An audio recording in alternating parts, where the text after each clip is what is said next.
E già allarme siccità, non piove da 50 giorni, poca neve in quota e fiumi sempre più asciutti. Massimo Mignanelli è andato sul Po, vediamo. La sera il papà veniva a casa, cosa c'è stasera da cena?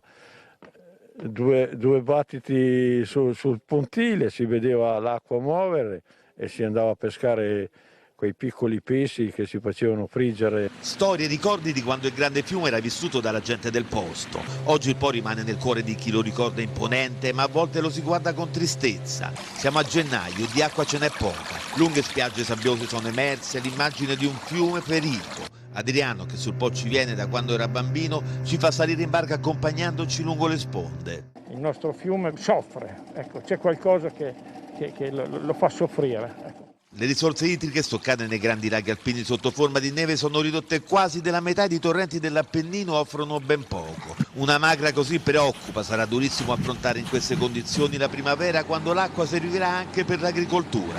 Il fiume si sta avvicinando a meno 25% della portata nello stesso periodo. Preleviamo 20 miliardi di metri cubi d'acqua dal fiume Po e quindi l'autorità di bacino comincia a essere preoccupata e lancia l'allarme.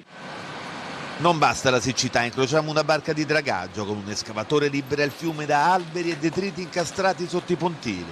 Si riesce a navigare, ma con le barche vuote, con le barche cariche non si riesce a viaggiare.